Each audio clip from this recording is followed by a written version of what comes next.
Good afternoon. Here we are again with the update on the NAACP here. My name is Carolyn Perkins, and today there's been so much going on that Derrick's going to have a lot to talk about, and there's a few things that I'm sure that you all are curious about what's going on. So, Derrick, why don't you start at the beginning and talk about the national conference we was at.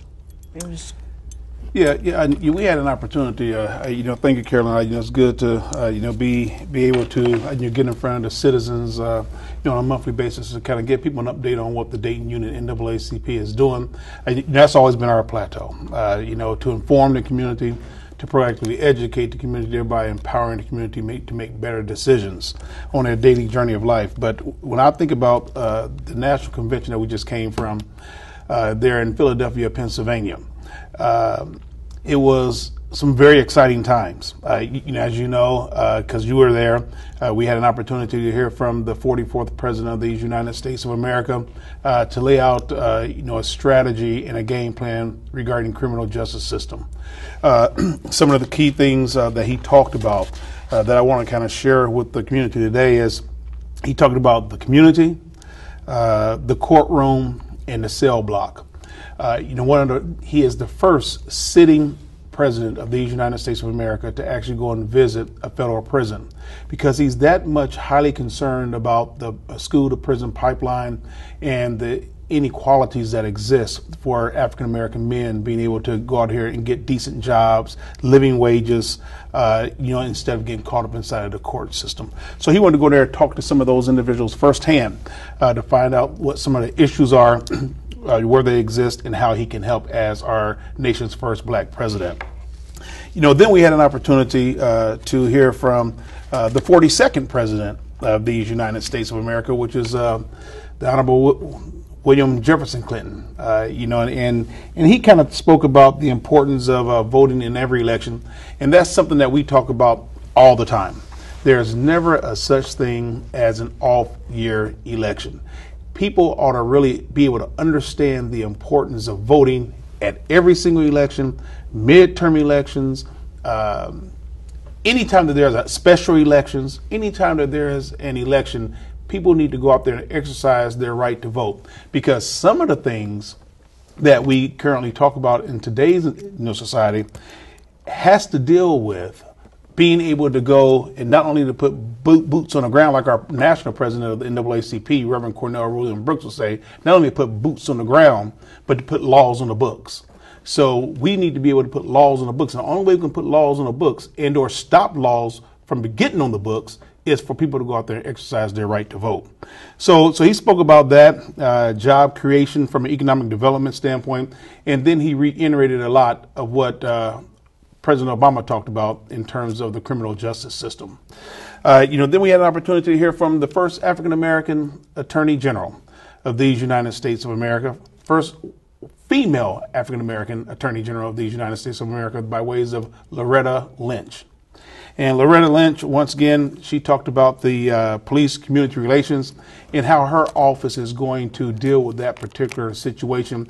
And that's something that we're going to hopefully talk about later on in this in this update today, some of the things that's going on across the nation. But she kind of talked about that, re-examining the use of solitary confinement as a form of incarceration. What does that really do for anyone to be solitarily confined? Is that truly a rehabilitation situation, or is that going to make somebody a little bit more angrier because you're putting them isolated to themselves? So she's examining that as our new Attorney General.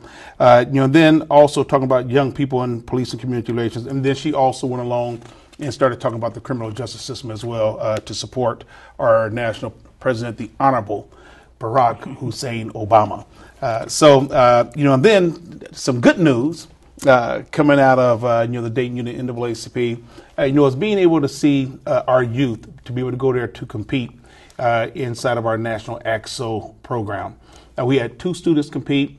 Unfortunately, we didn't come back with any national medals, but you know what? I think we still came back with a harder goal, because at the end of the day, for those students to have the courage to go out there to compete on a national scale and see all these different levels of competition, what this gave them an opportunity to do is go back and hone in on their skills. And then what they do, so like young kids say, I brush it off. They're going to brush it off, hone in on their skills, and then they're going to come back a little bit more fired up. And hopefully next year in Cincinnati, Ohio, right down the road, when we're going to hold our next convention in July of next year, maybe we will come back just 45 miles down the road with some national medals. So to be able to see our EXO students participate, and then we also took a delegation of youth. So we actually took three Little John Junior Youth Council members, and as well as 2 Dayton Youth Council members. So we had a delegation of 5 young people going to be trained on civil and human rights, the latest in civil and human rights, to be able to participate in our democracy, helping vote for our legislative agenda for the NAACP for the next 12 months by holding up their voting cards so they can understand how our democracy works.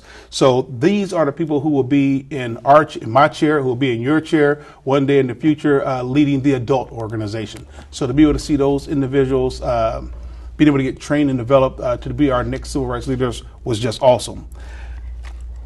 I know when we were there with the youth, we got a chance also, thanks to you, of going around and seeing the city. And there was some places that the kids, talked about later on about where Rocky Ramp steps, where everybody wants to go and see.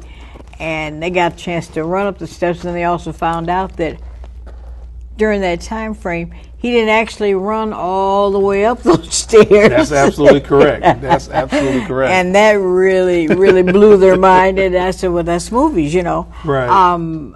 And a couple of the older kids, they went to the Eastern Penitentiary. Oh, yeah. That was correct. The first penitentiary they consider in the world, especially in the United States. And also, it's said to be haunted.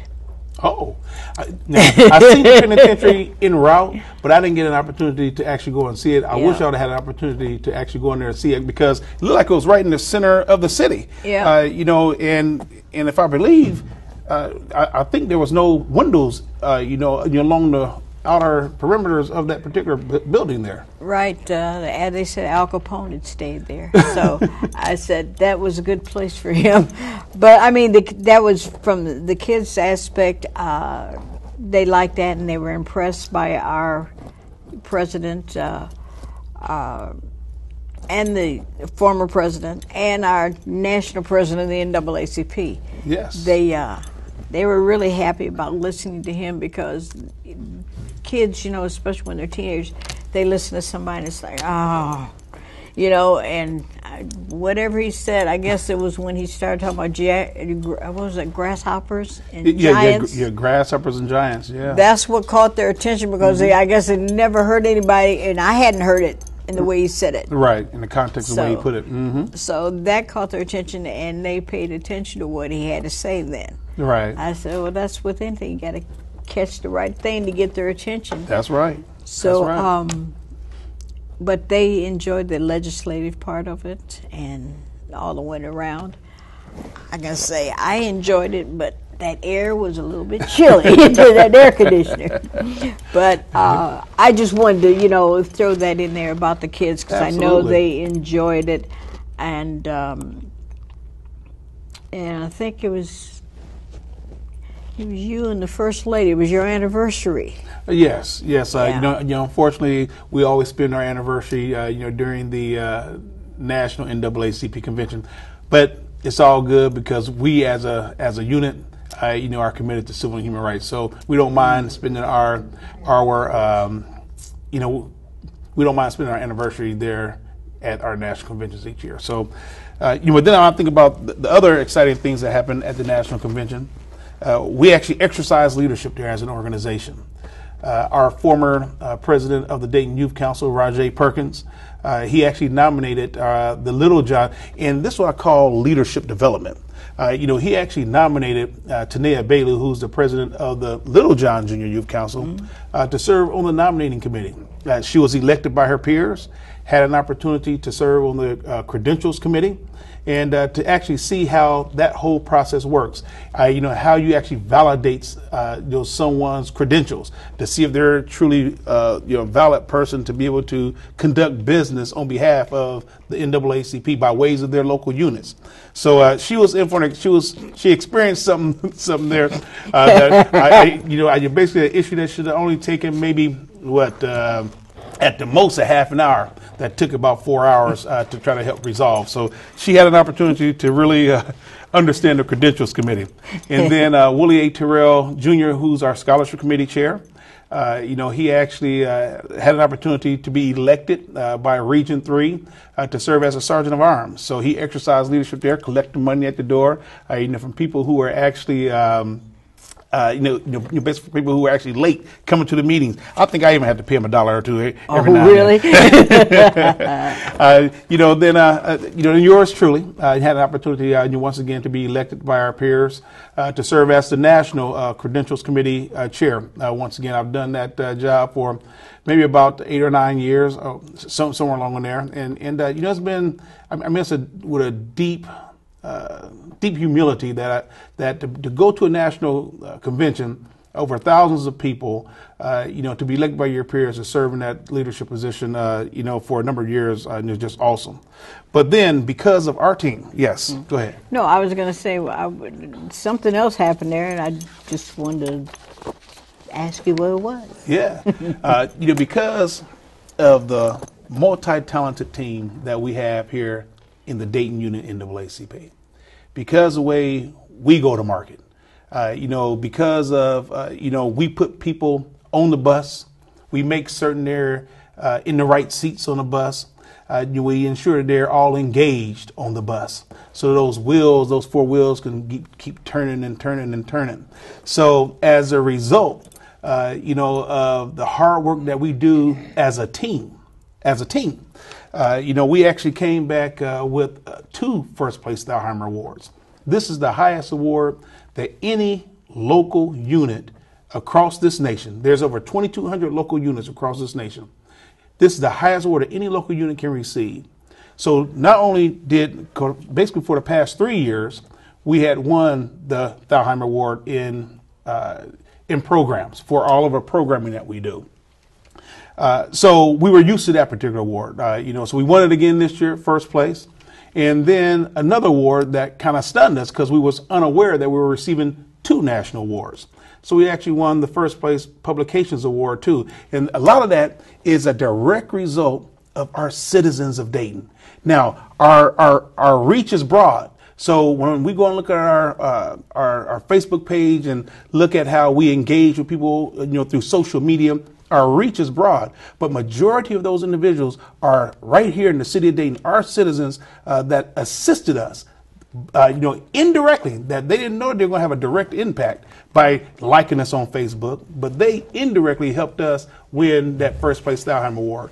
And if somebody else want to come on board, just go out there to Dayton Unit NAACP on your Facebook page and click follow, Dayton Unit NAACP, because that's where we understand as an organization that everybody is not going to come to a meeting, but we can keep them socially engaged via Facebook or Twitter.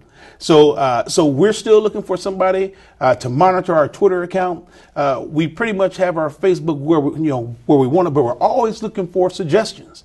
We love to promote African American owned businesses, to give them some play out there so people know exactly where they are.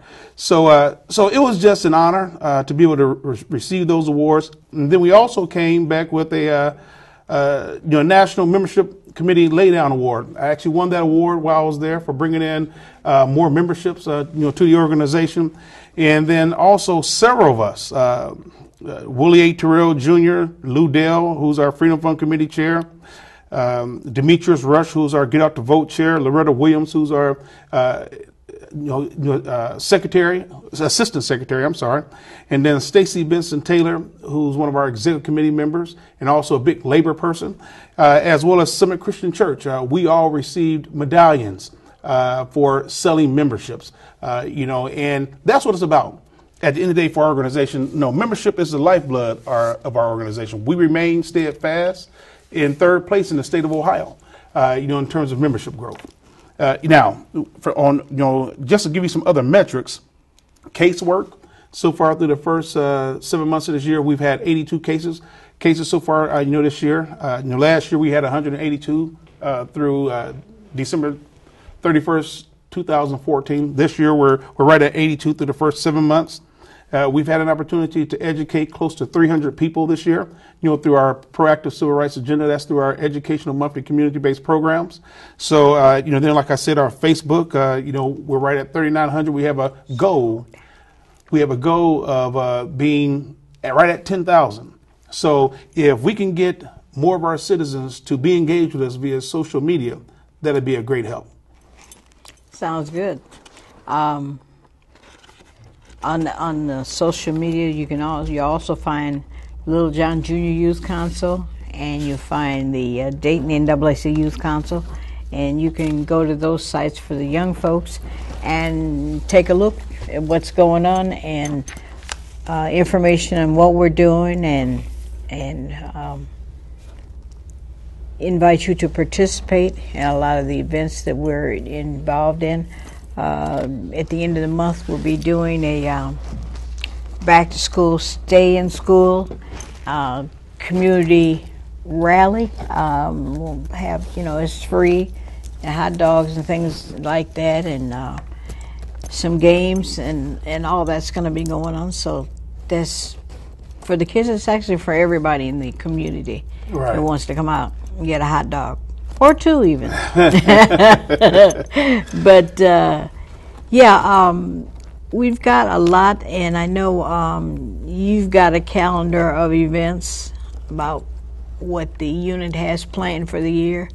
So if you want to tell everybody. Yeah, so for the rest of this year, if people so desire want to come to our meetings are typically held on the fourth Monday of every month. At the Dayton Boys Preparatory Academy at 6:00 p.m. And we try to educate citizens once a month on various issues that may affect them.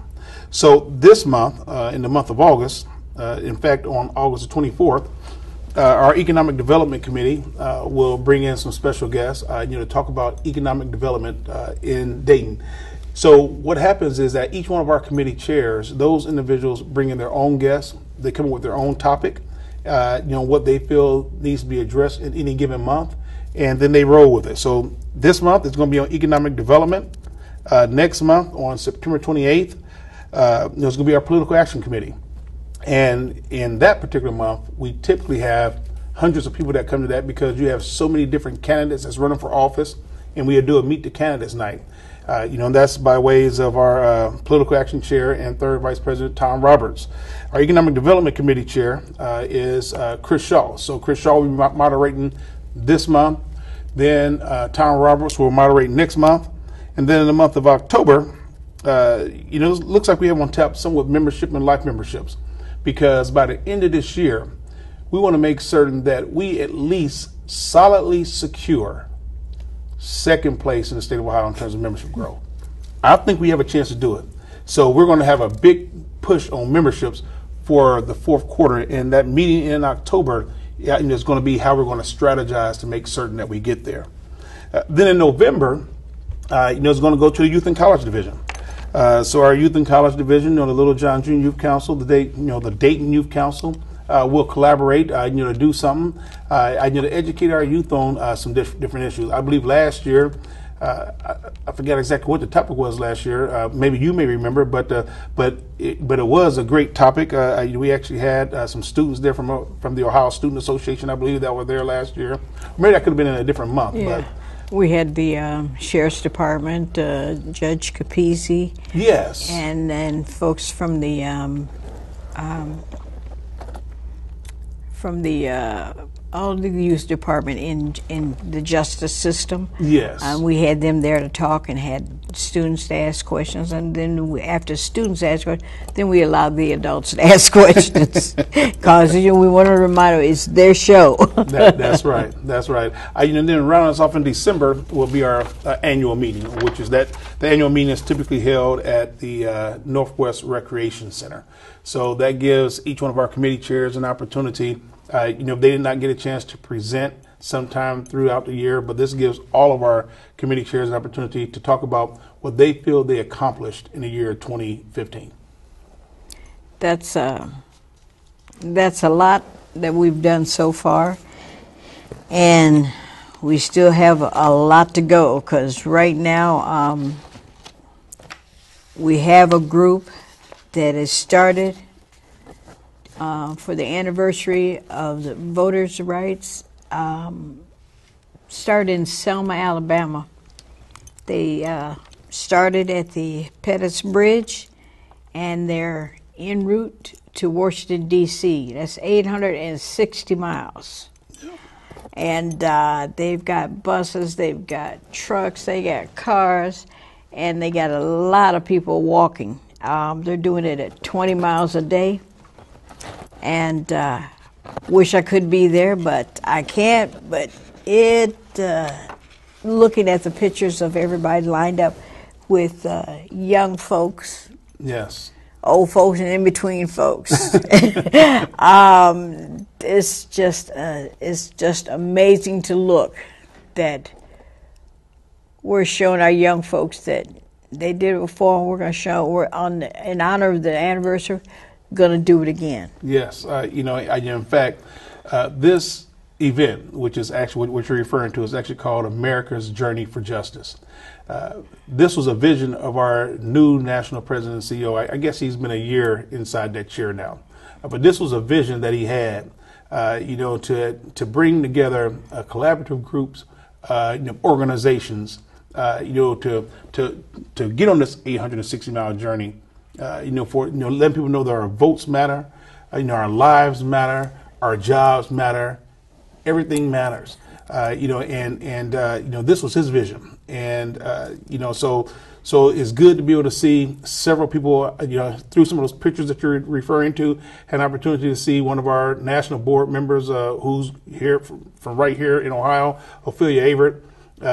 She's on that march, as well as Royal Mail from down in Steubenville. I've seen him on that march. So we do have some representation from Ohio. I wish I could have been on that walk as well. However, work calls, duty calls, I got to take care of the family. And at the same time, my heart is with them in the vision that our national president and CEO, Cornell William Brooks, had for this nation. Not for the NAACP, but for this nation and the citizen within these United States of America. So, on that march, though, I noticed pretty much like it was before, you've got a whole cadre of rabbis. Yes. You've got a bunch of people from the Baptists. You've got all forms of religions. We've got some senators. I believe the senator from Washington and some others. So it's a conglomerate of everything that comes together that made the NAACP what it is. Yes. That's the way the NAACP was founded, with all those individuals, and so it's back again. That's right. Yeah, and just so the people will know, this 860-mile tour, to your point, we started right there in Selma, Alabama, where Bloody Sunday took place. Then they're marching on to Georgia, then into South Carolina, then into North Carolina, on through Virginia, and then to our nation's capital to do exactly what our national president and CEO said, not just having boots on the ground, but letting people know our lives, our votes, our jobs, and our schools matter, and let's put laws on the books. That's his whole motto, putting laws on the books, because that's what governs us. Is the laws that's set forth in our Constitution, and also by the senators and the House of Representatives that make laws effective here in the United States. Yep, exactly. Along those same lines, I know a lot of people here in Dayton have questions about what the NAACP is doing with the issues of criminal justice and things having to do with the young men that have passed away. I know for a fact they had a meeting there in the office with folks from about 10 different organizations here in Dayton, and maybe you can speak a little bit more to that. Yeah, we as an organization have grave concerns regarding a lot of different incidents that's happening throughout this nation, and right here locally, because this is where as they say, the politics is local. So along those lines, we got to make certain that we, the Dayton unit NAACP, take care of home base. So when we think about some of the cases that has come before us, the Dayton unit NAACP has been there. When I think about the Dante Price case, yes, the SCLC was the lead organization on that. However, that family came to the NAACP, filed a complaint with our office.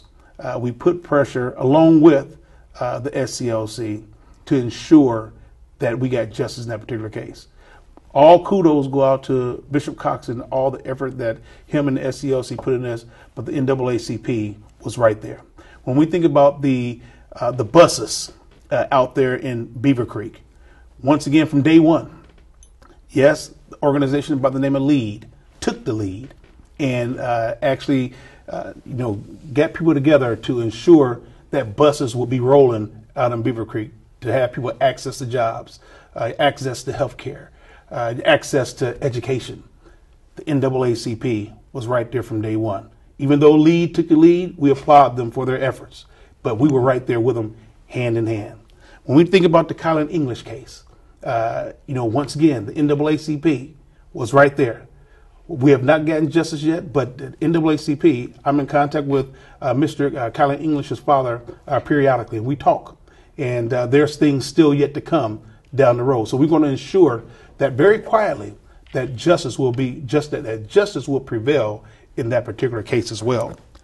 Then we had John Crawford III, which today, in fact, marks his 1 year anniversary of his death at the hands of Beaver Creek Police Department right there at the Walmart store. From day 2 of his murder, his family came down, filed a complaint, and from day 2 of his murder, we've been on that case every step of the way, working hand in hand with their attorney, Michael Wright, who's doing a phenomenal job, staying engaged with that particular case. We're there with that family, we're there with that attorney, and we will continue to pursue justice in that particular case as well. So, these are cases that has already been before us. Now, we have another case, and we have, whereas the mother of Mr. Dante L. Martin Sr., he died at the hands of the Sheriff's Department. And so their family has come in and filed a complaint. So we have now officially have launched an investigation in this particular case as well. So the NAACP I really call that the reactionary side of civil rights. And that's what most people really understand when we talk about marching and protesting, is really the reactionary side of civil rights. After something has happened, then we react to that particular case.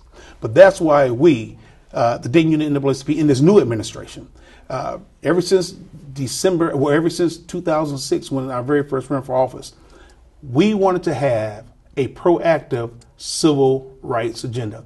And that was by ways of our educational community-based program, because we wanted to be able to educate people about all these different issues that we're faced with, all the complaints, those 182 cases that was done in our office last year, the 82 cases so far this year. We wanted to be able to educate our citizens about all these various issues prior to something happening. And it's by ways of so I really think about our organization and how we have been inside this community for more than 100 years. We were founded back on May the 10th, 1915. We celebrated 100 years old on May the 10th, 2015.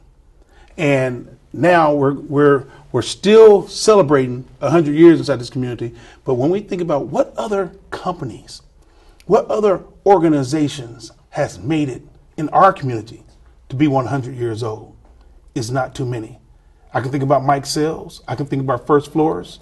I can think about even Standard Register, who has been recently acquired by another company. Now, there are some colleges and universities that's over 100, but I'm talking about businesses that have stood the test of time. And it's a testimony. And it's very humbling for me to be the president at the time that we celebrate 100. We were recognized at the National Convention for turning 100 years old, along with, I think it was like 14 other local units throughout the nation that turned 100 this year. So 100 years of providing civil and human rights services to the citizens of Montgomery County. This has just been awesome. It's a lot of work still to be done. This case that we have going on right now, I can tell you that when dealing with law enforcement, you want to make certain that they feel that we're engaged with them. So what I did as the leader of the NAACP, I went through diversity training with the Sheriff's Department because I wanted to be able to let them know that not only will we stand up for citizens when they come to our office and file a complaint on behalf of or against your organization, but we'll be right there with you to go through some of the do's and don'ts and see how we can better merge our organizations to be in a position that we can better police community relations. So so we basically went through that with them, and really I encourage many other citizens because it's like a 4-week process. So it gives a lot of other citizens an opportunity to go through this diversity training with them. They actually, during that training, they actually showed the John Crawford case. They showed, case in, the case where a young man was asked to retrieve his license. He went back to the truck, and then the officer started shooting at him. That person lost his job, and he should have lost his job. And thank God the young man didn't die. And then they also showed another scene that happened in, I can't think of the name of the community, but it was one where the young man, the police officer, he was a murder suspect, and the police officer ran up on him, and so the police officer kept backing up, and as he's backing up, he kept telling the guy to get on the ground. Well, the guy kept running towards him, coming back. Well, the police officer never fired. The police officer, in fact, fell on the ground as he was backing up and still didn't fire the gun. And then eventually when some more police officers came, then the guy just hopped on the ground. They thought that this guy was somebody who wanted to be suicide by cop. So that's the only way they could understand that. But then, so we talked about that in depth during this diversity training because there were some law enforcement officers during that training said, I wouldn't want him to be my partner because he would have got us killed. We're dealing with a murder suspect, and he kept backing up. He even falls to the ground and still not shoot the man. The guy kept his hands in his pocket. So that's why the NAACP has a brochure, the 411 on the 50. We would encourage anybody to go to our website, get a copy of that brochure, as well as come down to our office and get a copy of that brochure to know and understand the do's and don'ts when dealing with police officers and law enforcement. We're actually going to be having someone that's a member of the NAACP that's going to start going around and conduct trainings about the 411 on the 50. That's yet forthcoming. Yeah, I saw where the Youth Council in Detroit did sessions on that. I think there was about 5 of them. They've got videos, and I'm encouraging the young folks to take a look at those videos. But we've kind of wrapped up what we've been doing, and there's one more thing, 2 things left. Okay. We have the state conference coming up in September. That's correct. Actually, it's the second weekend in September. Is that 10th, 11th, and 12th? Yeah, 10th, 11th, and 12th up in Columbus, Ohio. Right. And then in October, we have our annual Freedom Fund. Yep, annual Freedom, and we really are looking forward to this Freedom Fund banquet. Us celebrating 100 years this year, we are going to be blessed to be able to have all of our former living presidents, our former presidents who are still living, to be in attendance with us, except for one, which is Bishop Marshall Gilmore. He's an older individual. He said he really doesn't get out much. But we have attorney Richard Alston. He's going to come in from the Virgin Islands. We have Reverend Baines. He's going to come in from Cincinnati. And then, of course, you have myself, Floyd Johnson, and Jesse Gooding here. So we have an opportunity to, the citizens will have an opportunity to be engaged with several of the local leaders, former leaders of the NAACP, and this really should be a good time. It should be a good time.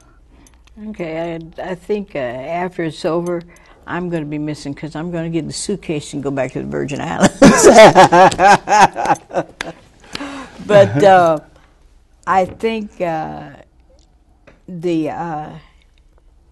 you said, the Dayton unit, NAACP, the Youth Council, the Junior Youth Council, AXO, I think we've all had a terrific time this year so far. And we're working on next year. Yes, go ahead. I'm sorry. Go ahead. In fact, what is a testimony to our team is that many units across this nation see what we're doing. And in fact, there's a president in Delaware that calls me, that I met there. He walked up to me, I met him, and he's been calling me a lot here lately, asking for advice on this, advice on that. How do we do this? How do we do that? People are watching us, Dayton, Ohio, right here in our small community of 140,000 residents, 140,000 citizens. I mean, and when I hear many, not one, not two, but many local presidents from across the nation that say you all have a model unit, that makes me feel good. That makes me feel good to know that not only locally, but nationally, people recognize our work in the work that we do for this community for free. We do it from here because the Lord has blessed each one of us with certain knowledge, skills, and abilities, KSAs, to help people. And at the end of the day, that's what we will continue to do because that's the Lord put that inside of our hearts, and that's to help people. Well, if you've got any questions or want to know a little bit more about the NAACP here in Dayton, you can go to our website. And website address? Website is www.naacpdayton.org, or Facebook us, Dayton Unit NAACP, or you can call us at 937-222-2172. And I'm going to leave you with my quote. And this is my quote, my famous quote. And that is, I'm going to look the citizens right square dead in the eyes when I say this. Our success is influenced by your actions. Our success is influenced by your actions. Thank you. Well, we'll see you all again next month. And stay safe and be prosperous.